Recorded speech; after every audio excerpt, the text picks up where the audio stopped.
It's a great pleasure to be able to meet with you this evening and to talk about one of the greatest of our Prime Ministers, Sir Wilfred Laurier. Now, I spent most of my time as an adult, as an activist, progressive conservative. And as John English, who did a biography of Pierre Trudeau, said one day when he and I were chatting, we're unique. He did a biography of the Tory Prime Minister, Sir Robert Borden, and I did a biography of the Liberal Prime Minister, Sir Wilfred Laurier.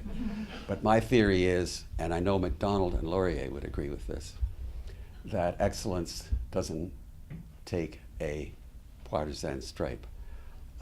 It's excellence. And each thought extremely highly of each other. Up, thank you. Okay, up. All right, my wife's usually telling me down. So we'll be up. Well, anyway, we John and English and I think we're unique in that regard. Now, Laurier came from almost nowhere, sociologically, geographically. He was born in the little village of Saint-Lin, 25 miles from Montreal, in what was then Canada East. It had been Bas-Canada or Lower Canada before the rebellion of 1837-38, which was crushed. The Patriot Rebellion was crushed. The union of the two Canadas was put together so that there wouldn't be a majority Francophone Catholic area. And but early on, young Wilfred's parents could tell he was very intelligent. He did 3 years, at the local Catholic school, and then his father sent him to New Glasgow, not far away, but he learned a totally different accent and a totally different language. Presbyterian Scots is what he spoke there.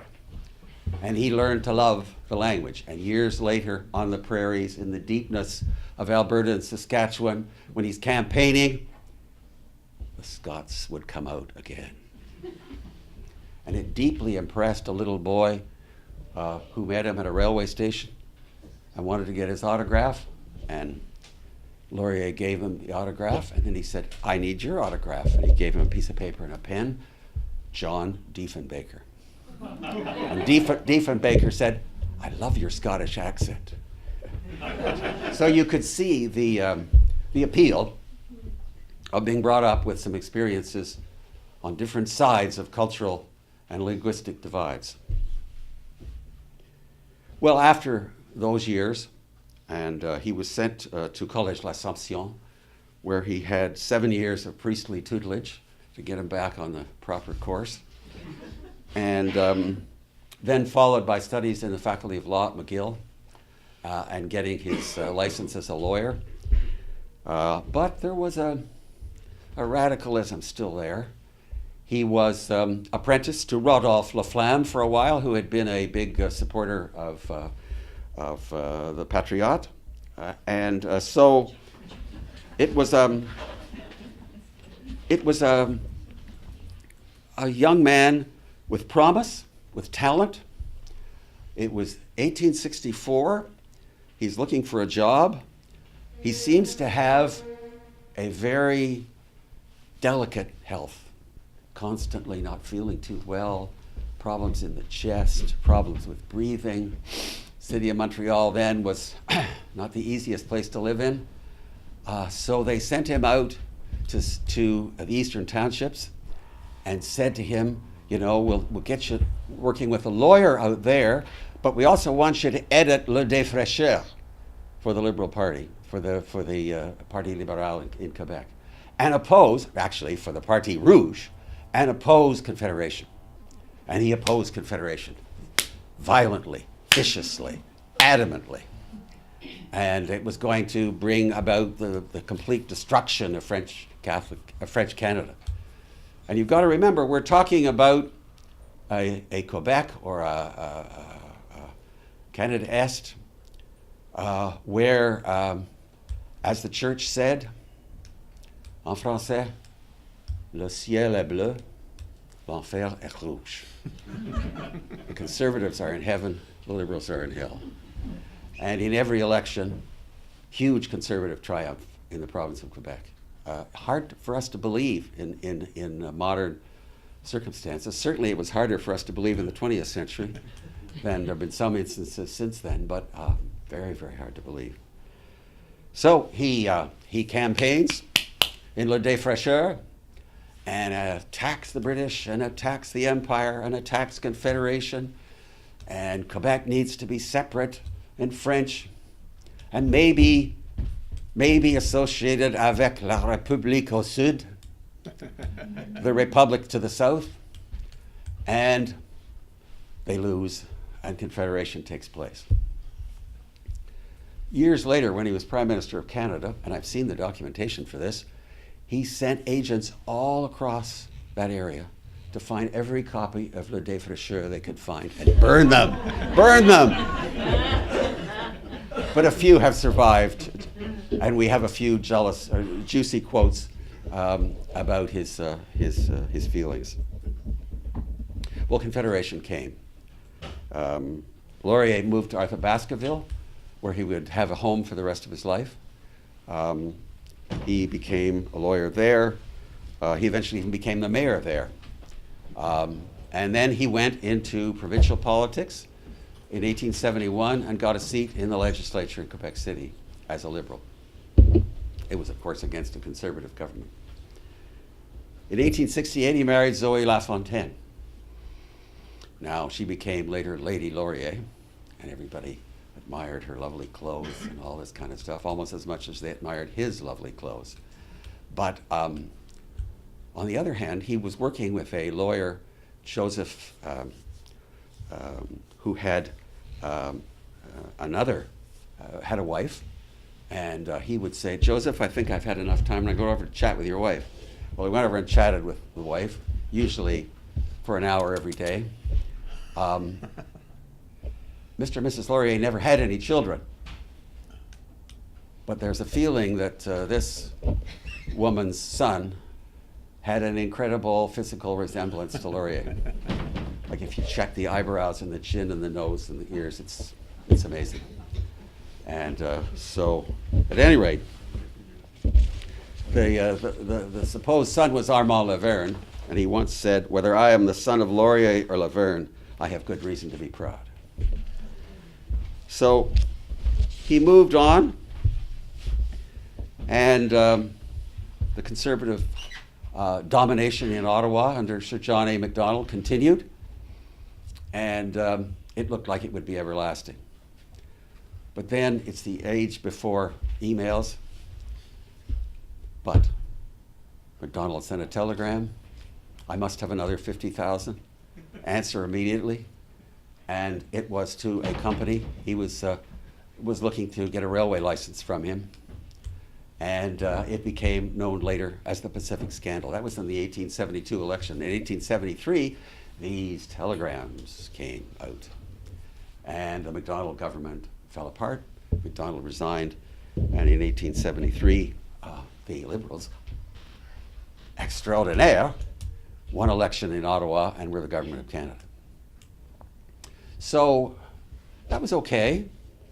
They didn't win most of the seats in Quebec. The Tories still did. Le ciel est bleu, l'affaire est rouge. But they had some seats.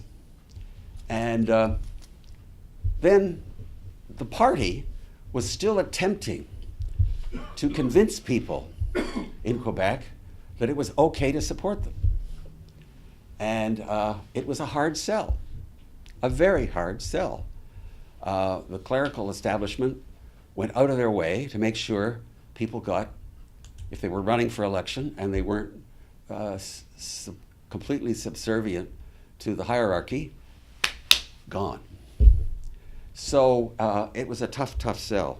But the young people, particularly in urban Quebec, were frustrated by this, angered by it, wondering how can we do something? It's no good to have some firebrand Republican annexationists get up and yell and scream.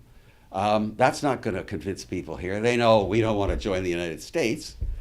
And my God, the church would go ape over that. So in 1877, the Club Canadien of Ville de Quebec organized a speech at the Academy of Music building, 1,200 seats in the audience, a few more than we've got here today. 2,000 people showed up. All the chairs were already taken. Everybody sat on the steps. They sat on the window ledges. They were charged. They were through the doors. People were going through the windows. It was extraordinary. And he gave a speech to the Club Canadien. Obviously, it was in French, but I have a translation of a little bit of it in English. And it was his attempt to face directly off to the charge that you can't support the Liberals because if you're doing that, you're anti-Catholic, you're anti-Quebec. I do not deceive myself with regard to the position of the Liberal Party of the province of Quebec. I know that in the eyes of a portion of our people, liberalism is a new form of evil, a heresy carrying with it its own condemnation. I know all this, and it's because I know it, I have accepted the invitation to come here. There's dead silence in the room. What is he going to say? To my mind, the only way to defend our ideas and our principles is to make them known. For my part, I am a liberal. I'm one of those who think that always and everywhere in human things there are abuses to be reformed, new horizons to be opened up, and new forces to be developed. The principle of liberalism is inherent in the very essence of our nature, and that desire of happiness with which we are born into the world, which pursues us throughout life and which is never completely gratified on this side of the grave. Now, speaking of the grave, there was the church saying, you people don't want the church to have anything to say in politics. And he says, you wish to organize all the Catholics into one party without other bond. But have you not reflected that by that very fact, you will organize the Protestant population into a single party, and then you throw open the door to war, a religious war, the most terrible of wars. Now, there's not one Canadian Liberal, not quite true actually, that he was, who wants to prevent the clergy from taking part in political affairs if they wish to do so. But he said they can have their opinion on candidates. But it isn't a question of calling God into play to defeat one and elect the other. And anyway, he gave a speech to the stunned crowd, which got more and more on his side, and thunderous applause by the end. And people came away saying, wow, this is incredible. Now, it took more than a speech to 2,000 people in a hall in Quebec City to change things in the province of Quebec. In 1878, the Liberal government, facing depression, facing people migrating out of both Quebec and Ontario, south to the States, the Quebecois to New England, and the Ontarians into the Midwest, decided that MacDonald, who promised a national policy, and whom they said, well, you know, he gave that money to the railway guy, but he can do things, he got reelected and is back in office as Prime Minister after being 5 years out, supposedly dead forever, now live again. And so in comes Laurier. And when Laurier was, in comes MacDonald as the Prime Minister, but Laurier, after his speech in 1877, and he got elected in 1874 as a Liberal MP, but he was a backbencher, they appointed him to the cabinet after the speech. And so they thought, oh, this is going to be fantastic. He's going to do terribly well. And when you're appointed to the cabinet, you have to run in a by-election in those days. They were called ministerial by-elections. You ran in the by-election and was defeated. The church put everything into it. But in the 1878 election, he ran, or just before the 1878 election, he ran Quebec East, where he'd given the speech, and he won by 350 votes. People were saying, oh my God, this is incredible. So they're in office, but then the whole party gets thrown out of office, and they're gone into opposition. So that's a very long time. And it's the quiet years, as they used to say for Laurier. People would describe him as a lovely fellow, nice to chat with in the corridors of Centre Block. And if you go into the Parliamentary Library, you'll find him up on the upper level there in one of the galleries reading. And he read and read and read and had an incredible library at home and at Arthur Baskerville in both English and French. And he was a sort of glorified office boy for Edward Blake, the Liberal leader, who was the intellectual of all intellectuals that's ever run a Canadian political party, and had no color whatsoever. But Laurier worked hard for him and did this and did that. And And so the party went through very difficult times. And they were defeated again in '84. Then along came the Northwest Rebellion out in the West. And the second rise of Louis Riel, and then the crushing of that rebellion by an armed force sent out from the East, and then the arrest of Riel, the trial of Riel, and the execution of Riel for treason. And this is where Laurier arises again, out of nowhere, out of where the hell had he gone? He spoke to 50,000 people on the Champ de Mars in Montreal. Had I been born on the banks of the Saskatchewan, I too would have raised a musket. People went wild, absolutely wild. Okay, that's the French Canadians. That's the Montrealers. Comes back to the House of Commons and stands up in the House of Commons and gives a similar speech, but in English. Those days, if you wanted to be noticed in the House of Commons, you spoke in English. Anyway, when he had finished, and again, if I had been born on the banks, and you too, a decent person over there, and you too on the other side, you would have done the same. And the House got silenter and silenter and silenter. And at the end, when he sat down, there was dead silence. Some people were applauding a little bit. The Conservative minister, Sir Thomas White, stood up and said, "Mr. Speaker, was the finest parliamentary speech ever pronounced in this House, ever pronounced in the history of this country." And MacDonald sat there silent. All the other Tory giants sat there silent. And the Liberal Party people were saying, "What just happened? What just happened?" Well, Blake was defeated again in an election in 1887. But the Liberals won Quebec 33-32. Extraordinaire. Le ciel n'est pas nécessairement bleu, l'enfer n'est pas nécessairement rouge. And so, in those days, leadership races. Leadership chats. The caucus decided. The caucus met in Ottawa. Rumble, rumble, rumble, rumble. What about, oh no, he's so boring. What about, oh no, he's so ugly. What about, oh, yeah, he's such a theorist. What about Laurier? Well, we probably won't win the next election anyway. So what we need is somebody who divides us least. So we'll go for Laurier. So Laurier said, "You're kidding," basically. So he went for Laurier. Laurier reluctantly agreed to become leader in 1887. And there we are. He is the leader. That's 1887, but he has 9 years in opposition before he ever gets to office. Now, I found I hadn't thought about it before. Laurier was born in 1841. I was born in 1941. So any year I can figure out just what age he is. And he was against John A. Macdonald, at John A. Macdonald's height. But Laurier didn't just oppose Macdonald, he studied him. And he fought him, particularly in the 1891 election. I have on my wall beside my portrait of Laurier, which was sent out to loyal Liberals in the 1890s and early 1900s. I have the Tory campaign poster from 1891 with Macdonald sitting on two shoulders, one of a farmer, one of a worker. And in the background, the pipes are coming up from the factory and the farmers are working their fields. And Macdonald is holding the red ensign and the old flag, the old policy, the old leader.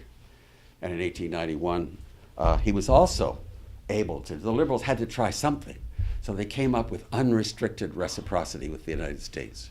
Total free trade with the United States. Well, boy, was that ever an invitation for the big interests, the big corporate interests, the big railways, and all of those people to get together. And boy, did they ever. And no telegrams needed to be sent for another 50,000 immediately. They didn't need telegrams. They just got the money in.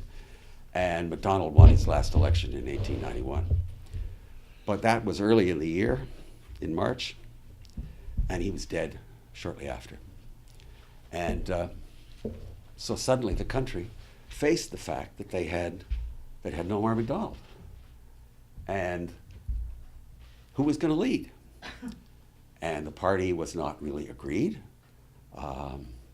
Sir John Abbott was sort of the deputy prime minister, not in name but in fact, and but he was boring as anything. And then you had Sir John Thompson, who was an English-speaking Catholic, for God's sake. And he died after being knighted by Queen Victoria. I don't know whether the shock of getting the knighthood was what it was, or Queen Victoria doing or saying something. But at any rate, and he gave over to Sir Mackenzie Bowell, who was an inept type. And then finally they had to bring Sir Charles Tupper back from London, where he'd been the Canadian High Commissioner, to be Prime Minister. They had something like 5 Prime Ministers in 5 years. And that's why Laurier is the 7th Prime Minister of Canada, even though, God, what happened with 5 of them? So the whole thing was a bit of a nonsensical behavior on the other side of the aisle. But then you also had the development of issues, as always. Hey, how can you keep issues out of politics? They just keep coming up. And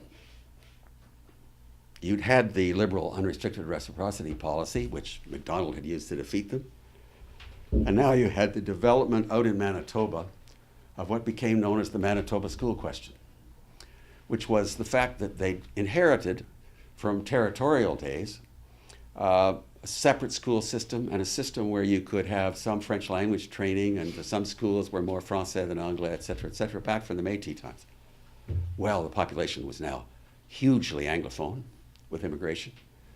The new Manitoba Liberal government decided to pass a Public Schools Act, which meant that all the schools would be public schools and all the schools would be English language schools.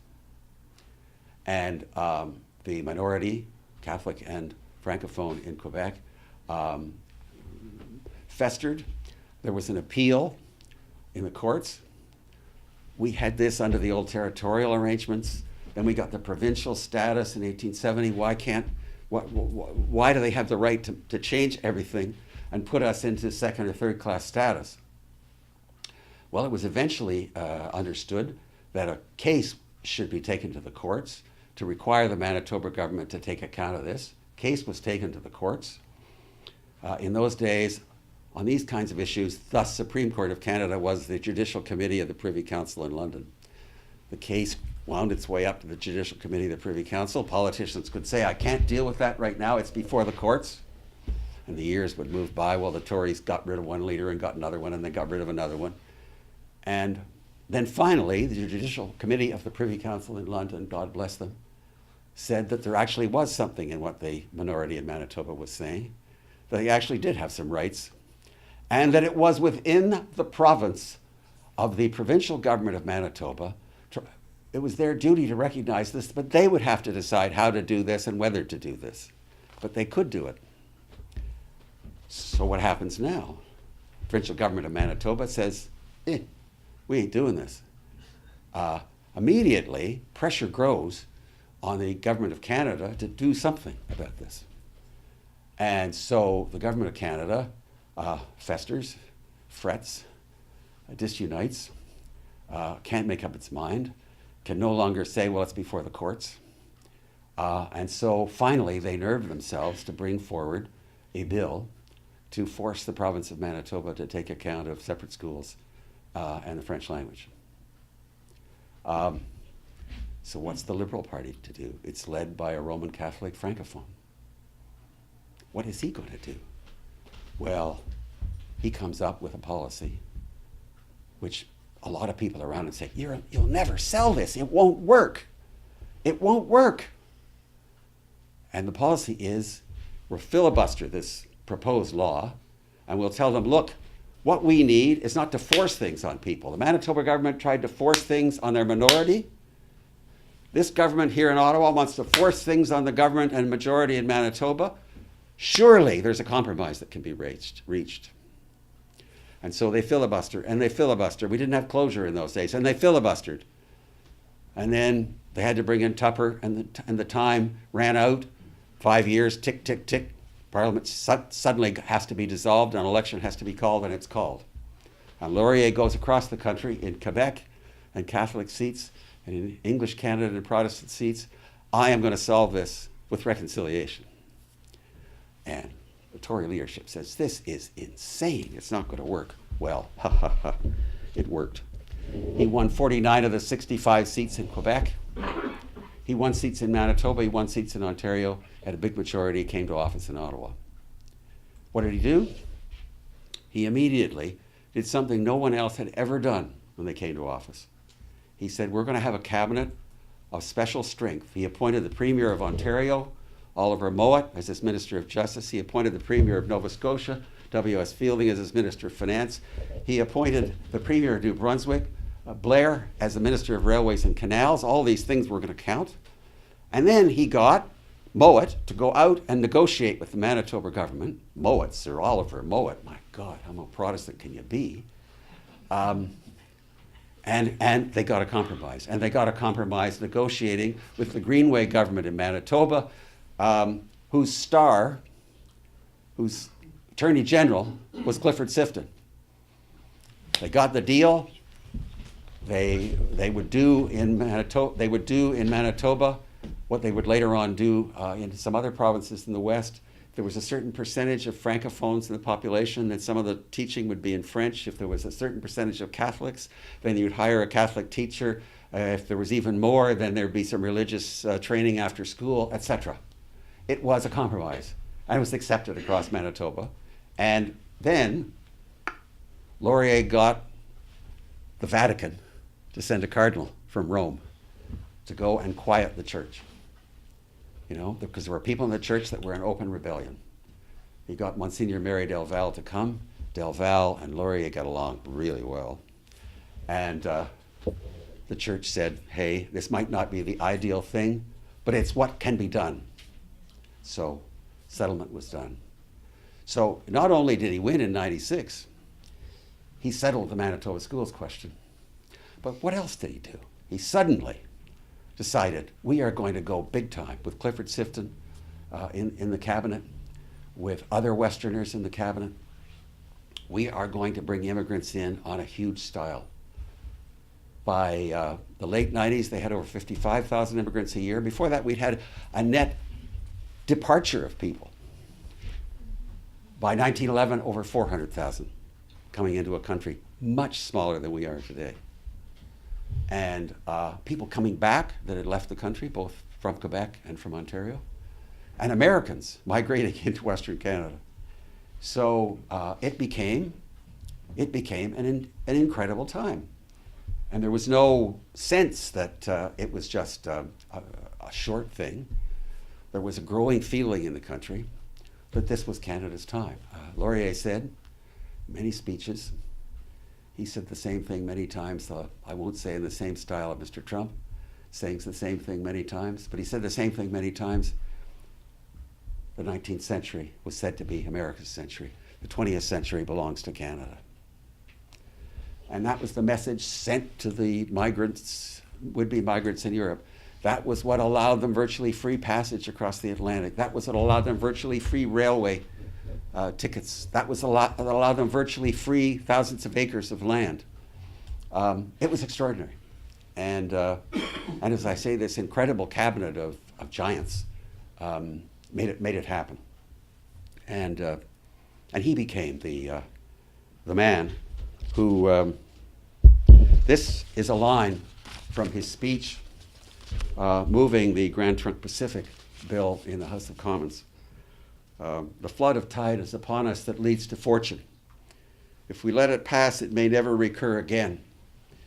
If we let it pass, the voyage of our national life, bright as it is today, will be bound in shallows.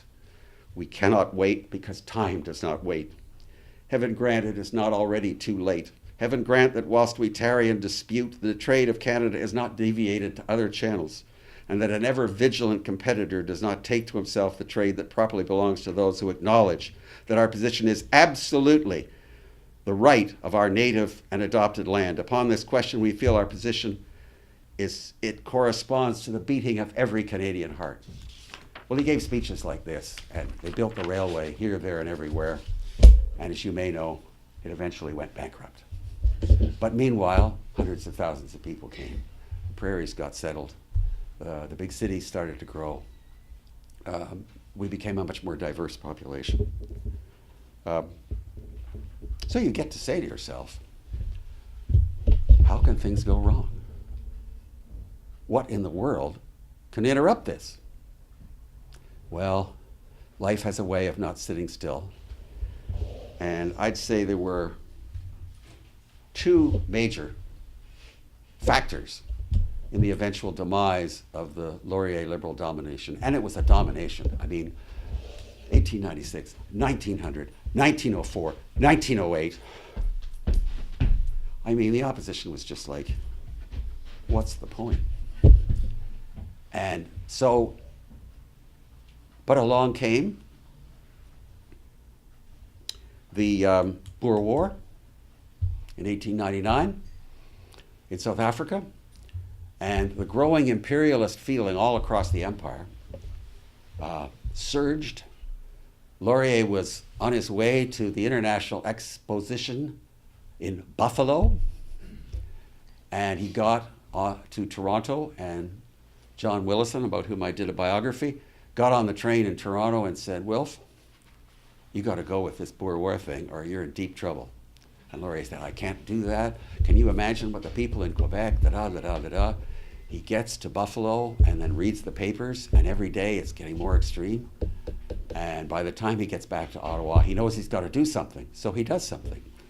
He authorizes the sending of a voluntary contingent. It's just very small to start with. Then there's another one, then there's another one, then there's another one. And we become heavily involved in the South African War. Now, not with conscription or anything like that, with volunteers only. But it was Canada reaching out and defending the empire in another corner of the world. Who'd ever expected to see that? Then you had the rise of German naval armament. Germany was growing ambitious, believed it could challenge Britain's supremacy on the high seas, which was the Pax Britannica that supported peace on the waves as long as it was pro-British, all the way around the world. And the Germans were building a fleet and building it fast.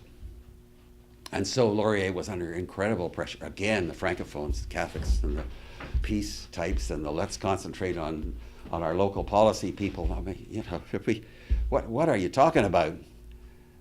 But eventually, they had to agree to promise they'd build 2 big battleships and give them to Britain. Well, these 2 things got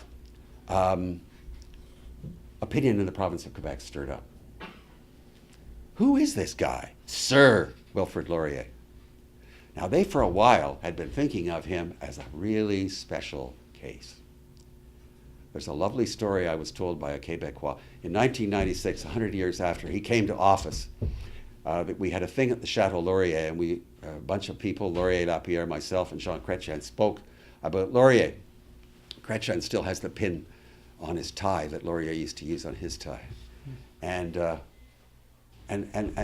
that Laurier was just so popular, and he was Sir Wilfrid Laurier, that back in backcountry Quebec in 1901,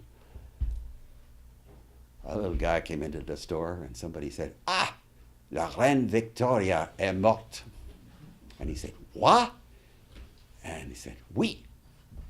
Et le nouveau roi, c'est Edward VII. Ah, nécessairement un bon ami de Laurier." Obviously, this guy, Edward VII, has got to be a big friend of Laurier's. In other words, nothing would happen if somebody wasn't a friend of Laurier, including who the next king was going to be. So you can, but now suddenly, the empire isn't Laurier being glorified and getting a knighthood and the British pouring in an immigration and British buying things and sending them back over there. No, it's we're sending the battleships. We're sending the people to fight in the we're sending people to a naval war. And as the escalation of the controversies with Germany grew, the nervousness grew. And Henri Bourassa, who'd been a Liberal member, and the Nationalist Party started to grow in the province of Quebec.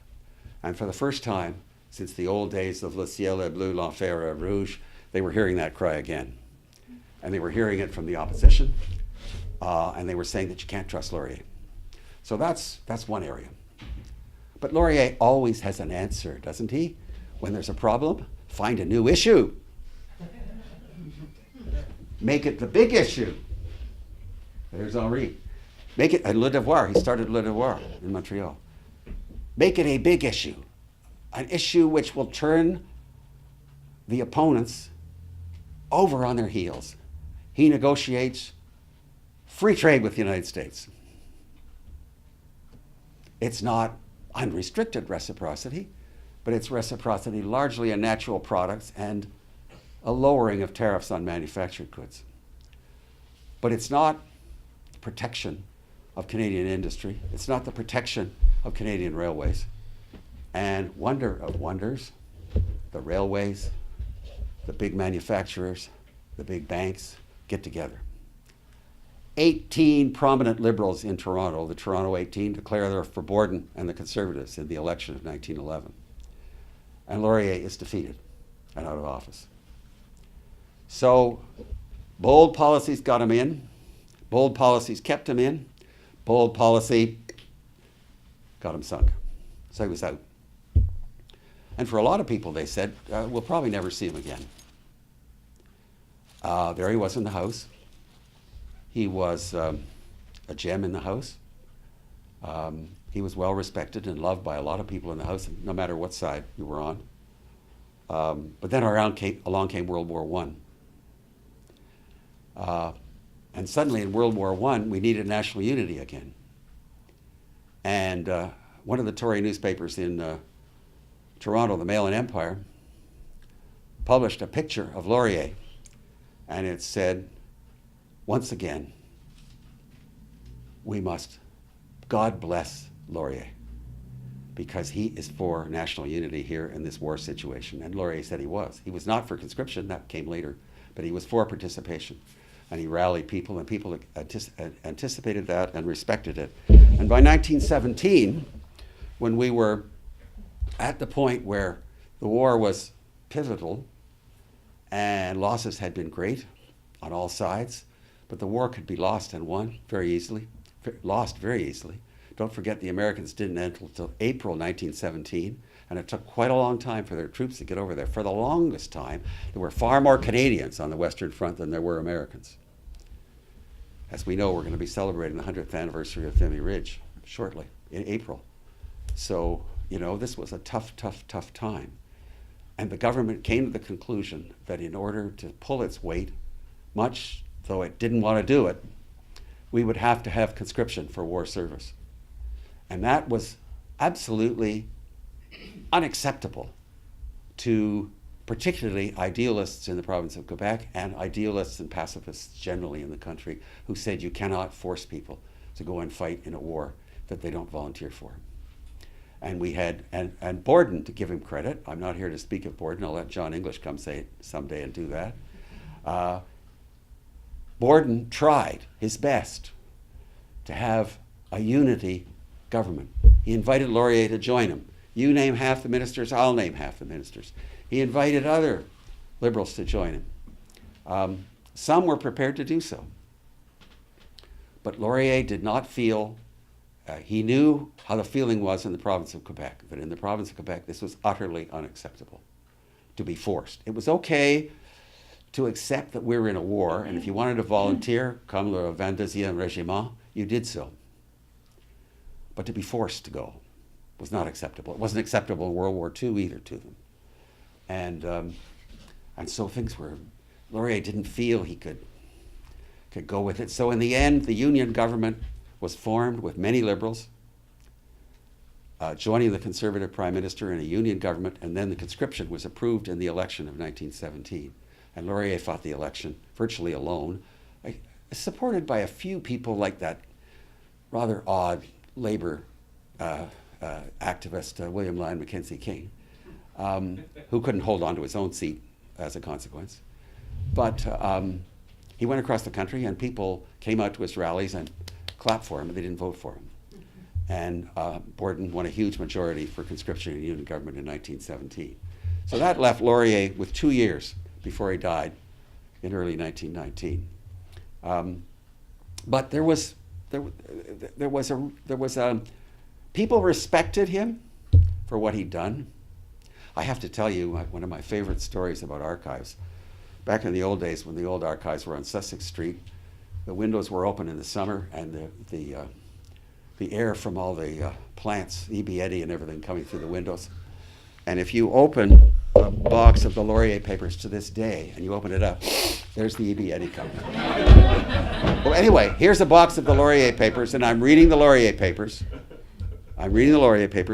And there is W.S. Fielding's letter to Laurier telling him he's got to join the Union government and he can't stay with Laurier. And W.S. was the Premier of Nova Scotia that came into the cabinet, da-da-da-da-da-da.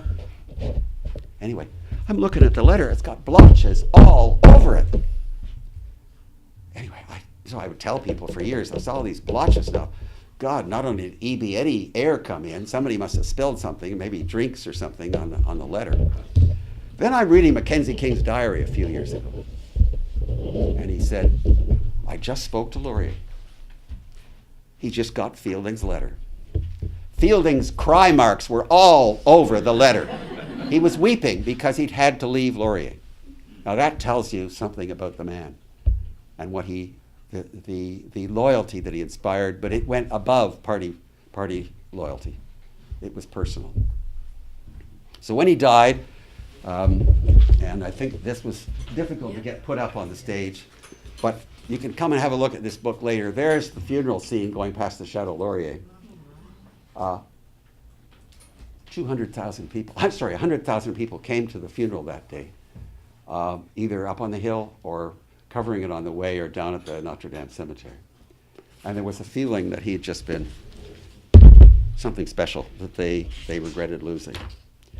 I want to just give you a few little quotes from the time. I may sometimes feel I lived in the time, but I didn't.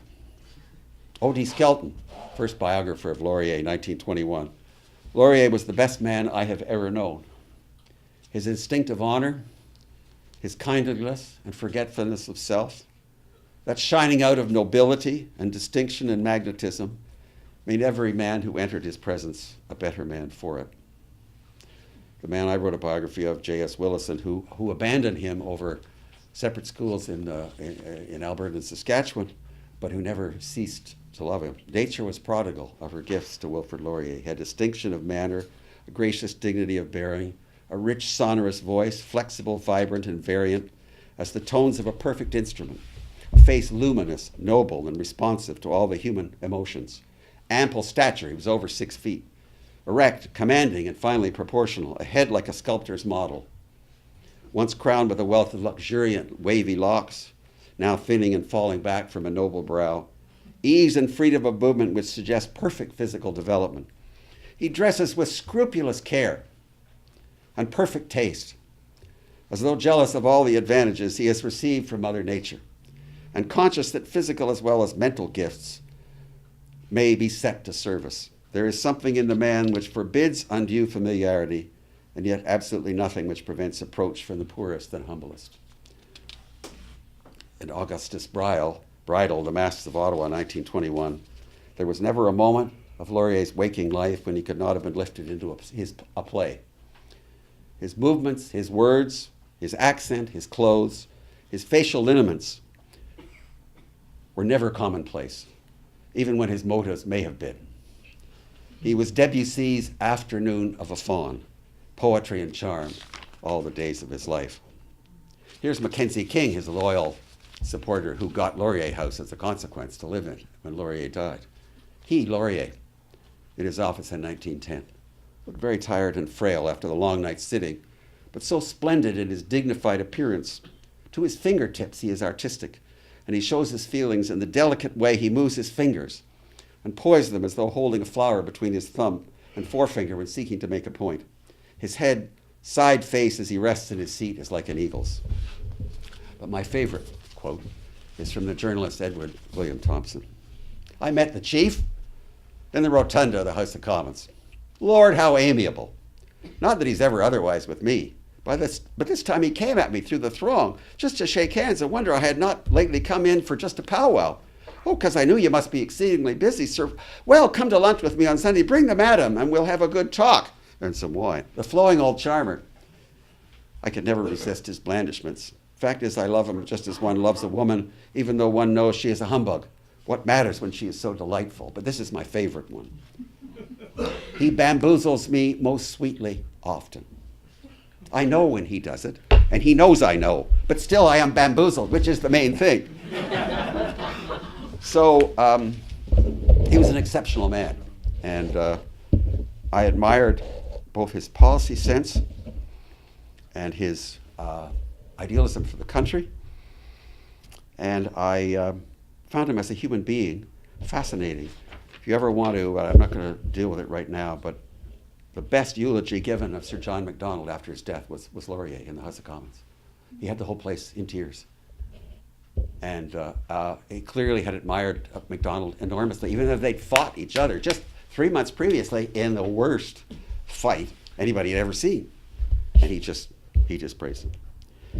But so I closed my remarks on this occasion by quoting myself from the 1996 thing at the Chateau Laurier, marking the 100th anniversary of becoming Prime Minister. So just imagine yourselves being there in the main sort of area of the Chateau, on the first floor there, facing the wonderful bust of Sir Wilfred.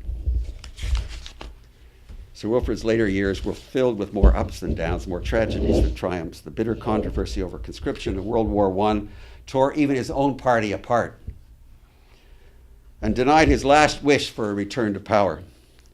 But on his death, as the pictures of the immense crowds in front of this hotel honoring his funeral procession symbolize, Canadians united in his praise. You know, after this desperately bitter election of 1917, 100,000 people in Ottawa showed up for the funeral.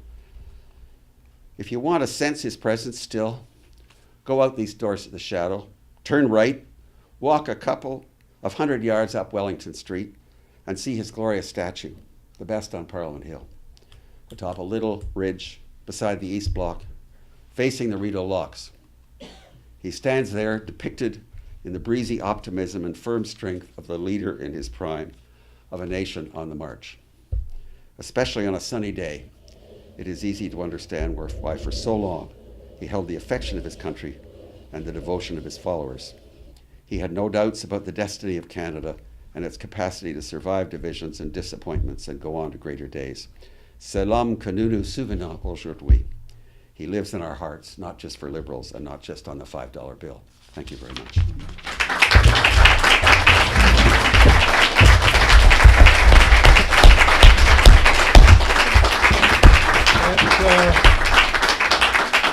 So happy to take any questions, and I know you have to leave. I know, you warned me. Questions? Yeah. Back here? My paternal grandmother's sister and her husband left Ottawa in 1900 and moved to Dorchester Heights in Boston. Right. They landed there. I always thought that, but I'm getting a totally different picture now, that between 1898 and 1900 that there was a depression in Ottawa.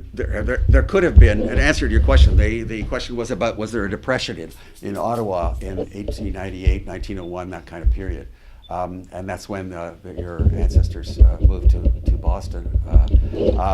Well, I think there were some problems. There had been a higher departure of people in the late 80s and early 90s, and it was starting to correct itself. Now, that doesn't mean there still weren't some problems at various times. We did not have the measuring of social factors, statistics, and so forth that we have today. But certainly by the mid-90s, there was a sense that prosperity was coming back. And by the late 90s, there was a sense that it was building rapidly. And by the early 1900s, I mean, how many railways was that this week? Yeah. You know, how many new banks? My God, was that another boat coming in with 1,500 immigrants on it? It was an incredible time. But it could certainly be also a time when some people were suffering from the fact that there were very few labor protections for people and guarantees of jobs and that sort of thing. My second question Yep. is 1917. Yep. It was a banner year, not just for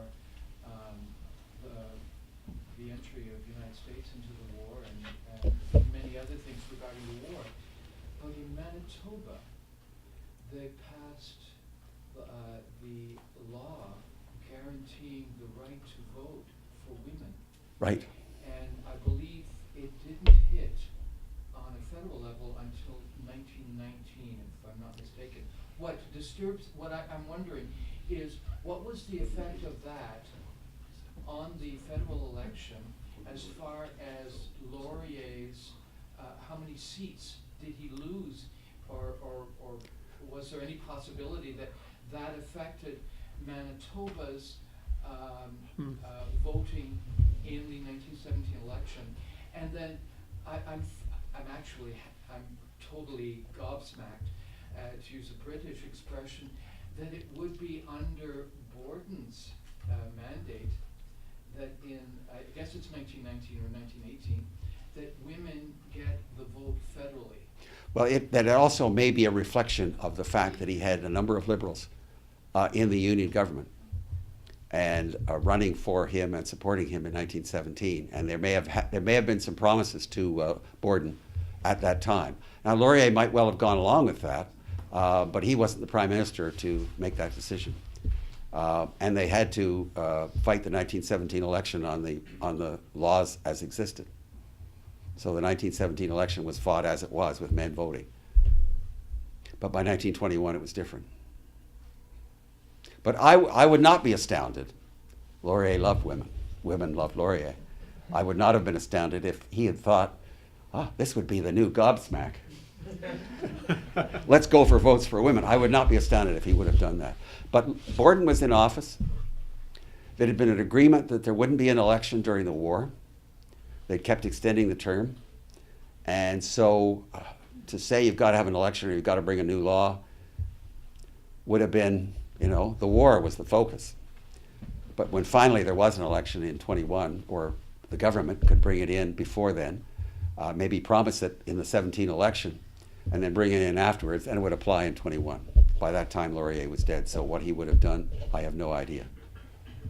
Good question, though. Question here. So where did the Prime Minister live during Laurier's time? Well, he lived in what is now Laurier House on Laurier Street. He built that? Well, he bought it. It was another name of the street before it was named after him, and then he left it to Mackenzie King. So the Prime Ministers always had their own house? They did at that time. They did at that time, yeah. MacDonald, as you know, had his house, Sturdscliffe, and that's the residence of the British High Commissioner, and I'm one of those who thinks that, the British should do something really nice sometime and give Canada back Earnscliffe. But I think they need to be made an enticing offer. Other questions? Yeah. Just wondering how Laurier addressed the issue of imperialism. The fact that the election in 1911, he basically lost the election on the basis of his lukewarm support for it. I mean, is that a reflection that his policy imperialism didn't necessarily work? I think Laurier was I was going to say two minds, but I don't think that would do it justice, of several minds on the subject. He truly believed, notwithstanding the fact that Britain had conquered Canada, notwithstanding the fact that after the rebellion of 37-38 was crushed, Lord Durham brought in a bill which was designed to sort of merge French Canada into a larger whole and possibly diminish its Frenchness and its Catholicism. Notwithstanding all of that, he had always considerable regard for both the British tradition and English literature and the parliamentary tradition. And I've got to tell you, I've read in some of the British papers when he went over there, they were gobsmacked by him. They'd never seen anything like it. So he goes over there and British political leaders are lining up to meet him. And they come away and they say, thank God he's not running against us. And then he goes over to Paris and speaks to the Académie Française. And they're saying, oh, pourquoi pas Laurier comme président de la France? So he had, now MacDonald had made a similar impression on the Brits, not on the Parisians. But so there was a cultural affinity and love. And it's hard for us to put ourselves back into that era. But when you had, and maybe not so hard right now with what's happening south of the line, in the sense of we're not looking to say, oh, the great Lincoln. Well, there was a period in Canada when people were saying, why can't we have somebody of the stature of Abraham Lincoln? Well, nobody was finding much of that by the late 19th century. And there was a feeling that over there, progress was growing all the time, trade unionism, There was a feeling that there was a lot to look up to in Britain as a model. And yet the British were saying, look, we'll send you immigrants. You want to build your country as big as you want it? We send you a governor general, but he just does what the prime minister says. It was a kind of imperialism the world had never seen. In other words, as it affected Canada, hey, we'll help defend you. We'll help support you. But hey, what you want to do is what you want to do. And that was essentially, and the British often talked about, does this make sense to keep, but they did. And Laurier was suitably attracted to it. But then came these militarist aspects. And these, we better get the Canadians and the Australians and the New Zealanders and the South Africans on board and get them doing things. And there were people that were calling for imperial union. They were saying, let's not just have these separate countries. They can remain essentially as provinces in the empire. Let's have an imperial federation. That existed as a group, and there were lots of Canadians that were for it. So it was a tough thing. Laurier had to really maneuver between the various forces. And it wasn't easy. It wasn't easy for anybody. It wasn't easy for Borden. Borden, an Anglophone, a Protestant, a pro-empire man, a pro-Canada participation in the war, a pro-conscription, my God, because we can't avoid it, goes over at the end of the war and is on the Imperial War Cabinet, and eventually insists Canada have a separate signature on the Treaty of Versailles, have a separate delegation at the League of Nations. Who would have ever expected that? Because he said to himself, God, we've got interests, and they're not necessarily the same as British interests. So let's just hold off on this Imperial Federation stuff. Let's move more into a more independent approach. So that was happening to Borden. I would think if Laurier was still around, he would have been gently, quietly, and diplomatically doing the same thing. Yeah. The issue of the division between church and state. Perhaps this is an issue that is not just a new one. I seem to recall, and maybe I dreamt it, but there was an issue maybe about 10 or so years ago of Historia, talking about who? The French, the Paris magazine Historia. Oh yeah, okay. And it seemed to have a series of articles on the separation of church and state that was begun in France around the turn of into the 20th century. Maybe I dreamt that. No. So I'm wondering,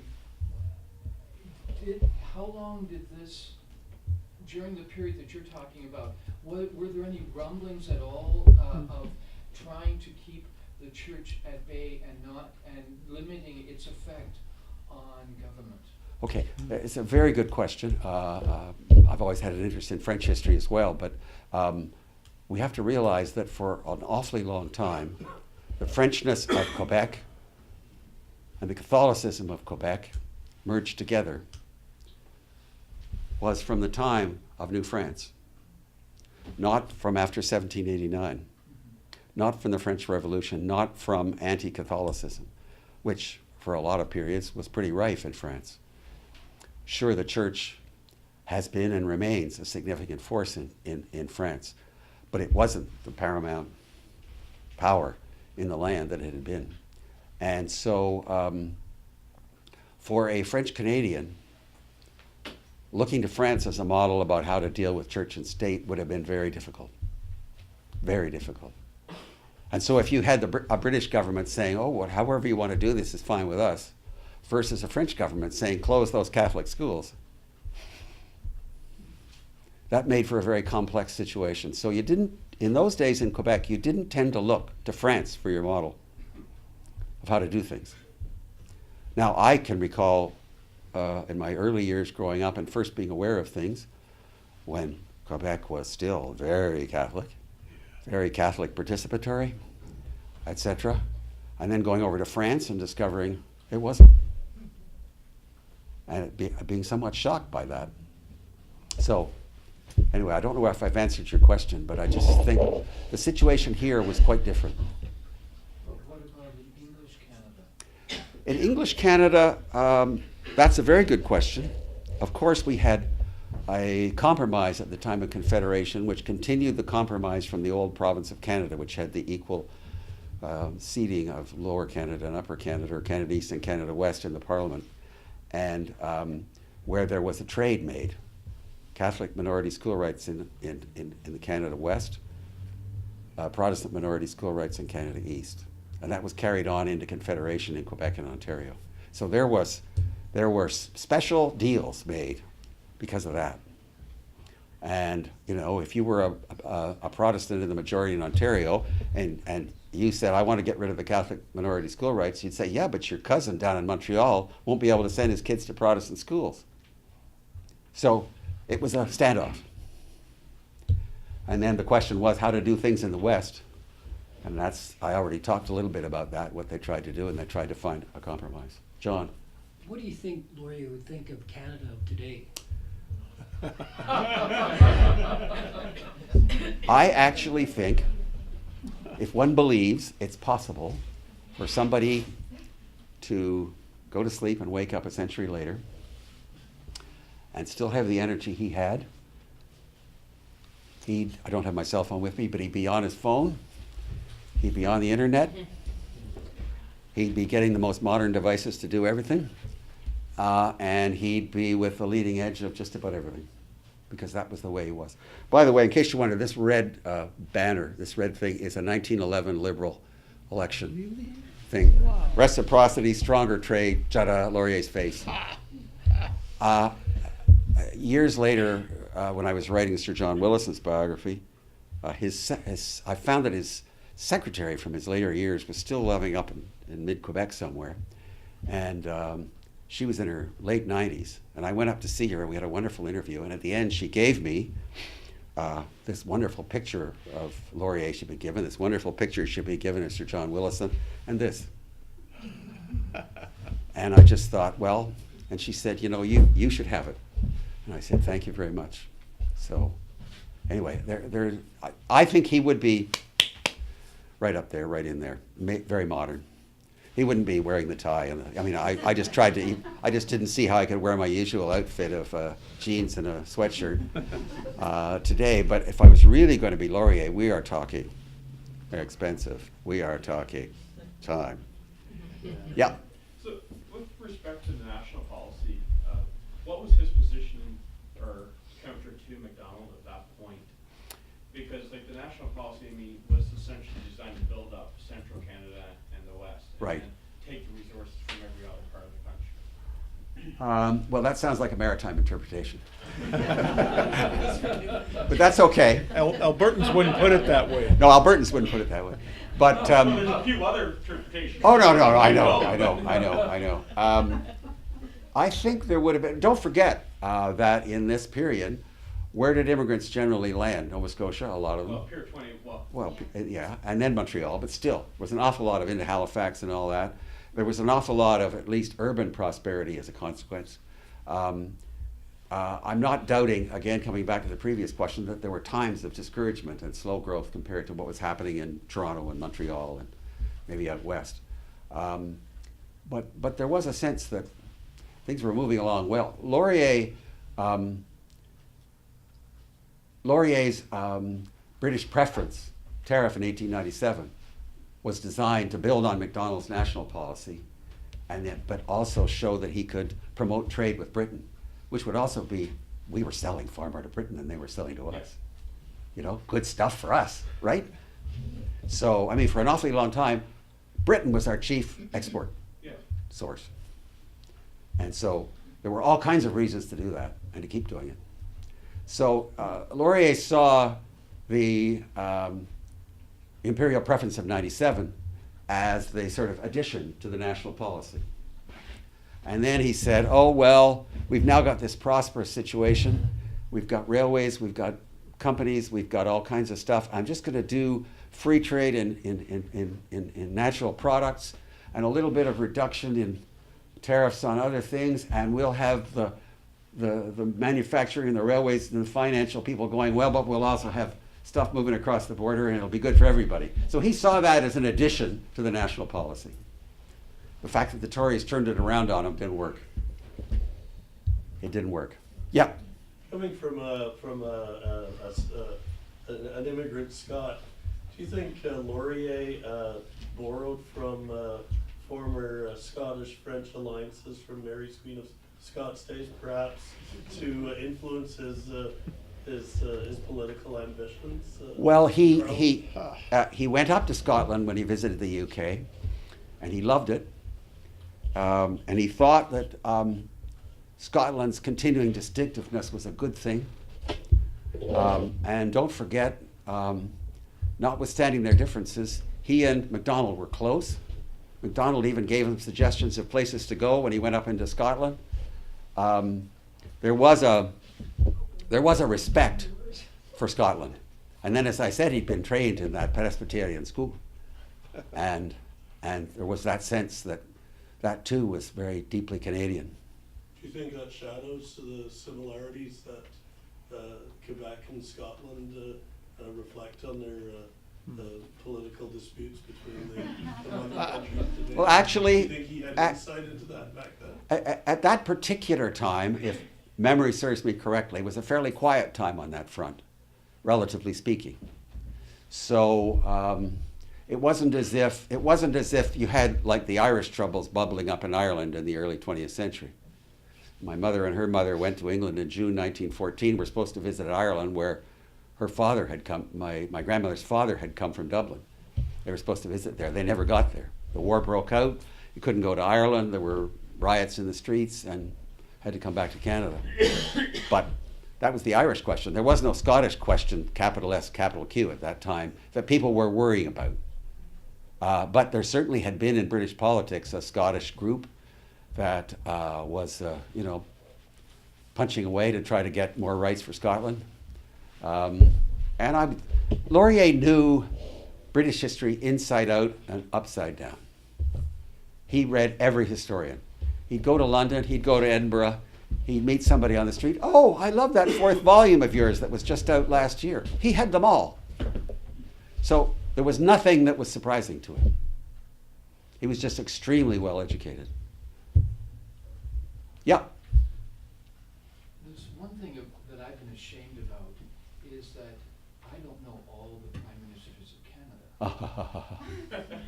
You're not going to ask me. No, but I can try. illuminated that period Yeah. for me in the 1890s. Yeah. And now I know why I don't know it. Yeah. They were hither and yon, here and gone. Why were they? You were talking that they were incompetent. Well, Boston and A couple of them died. A couple of them, the first one, Sir John Abbott, I can't remember exactly what happened to him, but he was just like suddenly Macdonald is dead, and are we going to send for Tupper, who's the High Commissioner in London, or what are we going to do? Well, I guess we'll go for the guy that's currently the second in command, and then we really want to do this, and then so they finally decide, we'll go to Sir John Thompson from Nova Scotia, who was brilliant, utterly brilliant, very effective. Probably was already starting to become a superb prime minister. Died of a heart attack in England. So they eventually, they went to Sir Mackenzie Bowell, but he was the former Grand Master of the Orange Lodge. Sorry. Okay? And I'm not saying that that meant he was an idiot. I'm simply saying that it presented certain problems. And so, yeah, the telegram went off. Charlie, Chuck, come home. And Chuck came home. And Chuck stayed Conservative leader through the 1900 election. And Laurier would admit that, you know, Tupper was an extremely capable man. But he had established various holds on power in various parts of the country. The Conservative Party had disillusioned a lot of people, and it was tough to bring it back, and Tupper was aging steadily, and eventually gave way to Borden in 1901. So, and Borden, I think Borden probably thought he'd never beat Laurier. That maybe if Laurier died, he'd have a chance. But I think a lot of people who faced Laurier came home at the end of the day and said, I can't see how you can beat the man. What do you think of Borden? I have high regard for Borden. I think he tried his best. He came from a much more unicultural and unilingual background, but he tried. I think he was open. I think he wanted to try to mend. Then the war came along. I mean, we never faced anything like it. We in our generation have never faced anything like it. There may be some people here who faced a little bit of it, but I remember my wife's father going over and fighting in the Battle of Normandy, and I went visiting with him 40 years later, and we trekked through the various places he'd been. That was quite the experience. My father was in the Army. He was too old to be sent overseas, but he was the military secretary to the Ministry of Defense here in Ottawa. And what World War I did to Canada. You know, suddenly, my God, we're thrown into a maelstrom. Nobody had ever seen this. There had been no major war, not really major war, since the Napoleonic Wars. So suddenly there was. Yep. The warship issue was big politically, but was it a big budget item, and where were they being built? That's a very good question, because they never ended up being built. And I honestly don't know the answer to your question, because when the Borden government came in, they decided to make a broader policy for building up a Canadian Navy, which would be a contributing force to the British Navy. And they may have been talking about, they came in 1911, they may have been talking about building some battleships. I can't remember all the details of that. It's been a while since I've looked at it, but World War I came along, and you know, we were plunged into it. So, you know, that ended the debate about what we're going to do. We had to do whatever we could do then. Because weren't the first two naval ships bought from Britain? I think they were, yes, yes. Finally, that was what happened. They bought them. And then the idea was we would build a couple and contribute them. Yeah, good point. I'd forgotten that aspect. Was there another question I saw back there? Okay. I'll finish it using moderator's privilege. One last question. One last question. You referred to the money quote correctly. Yeah. What it usually is reported as the 20th century belongs to Canada. Yeah. That was a little trickier than Yeah. the language. Yeah. But the point is that even the way it was said was a little clumsier, but it still had a big rhetorical Oh, yeah. flourish. Oh yeah. Oh yeah. So a cynic today would say that it was just speechwriter's baffle gap. They could say that. What would you say about that? Laurier gave another speech in 1906 in Toronto to a young people's club. And he said he tried to create for them what Canada had been like when he was their age. Right. And he said, and now we have, yesterday arriving in Toronto, 4 trains filled with immigrants. I know from talking to 3 of you, you're heading out west. And this is just going to get bigger and bigger and bigger. And he said, in the lives of those of you sitting in this room, we'll have 60 million people in this country. Well, but World War I came along. and changed all that.